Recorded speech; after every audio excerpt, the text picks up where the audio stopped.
ইজ্জত সম্মান কতক্ষণ পর্যন্ত থাকে? যতক্ষণ তার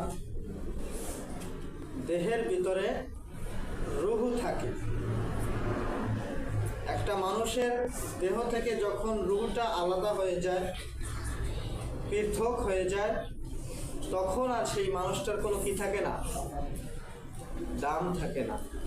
তাকে আমরা একজন চেয়ারম্যান, সে ততক্ষণ পর্যন্ত চেয়ারম্যান যতক্ষণ তার ভিতরে কি আছে, জোরে কয় না, রূহ আছে। একজন এমপি, একজন মুদির, একজন পরিচালক, সে ততক্ষণ পর্যন্ত ওই পদে বহাল থাকে যতক্ষণ তার ভিতরে কি থাকে, রূহ থাকে।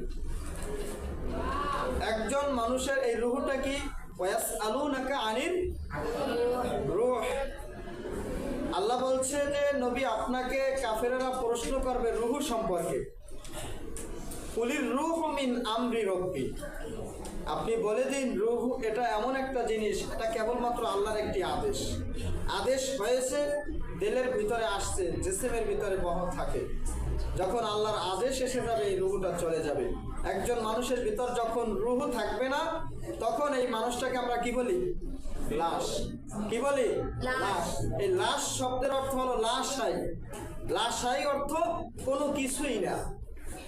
ব্যক্তির একেবারে মাথা থেকে পা পর্যন্ত গোটা দেহটা থাকে ঠিকই, কিন্তু ভিতরে কি নাই, রূহ নাই। এই রূহটা না থাকার কারণে ব্যক্তিকে আর কেউ চেয়ারম্যান বলে না, এমপি বলে না, মুফতি বলে না।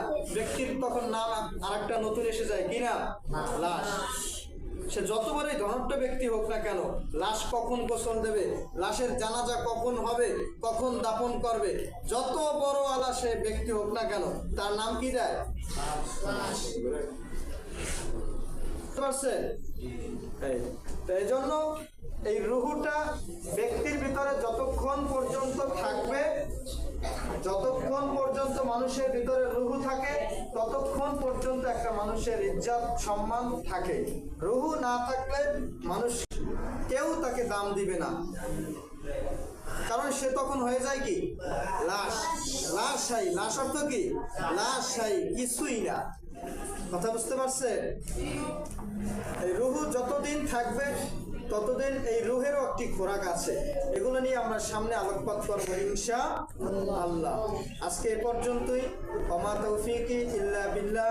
আসসালামু আলাইকুম ওয়া রাহমাতুল্লাহি ওয়া বারাকাতুহু।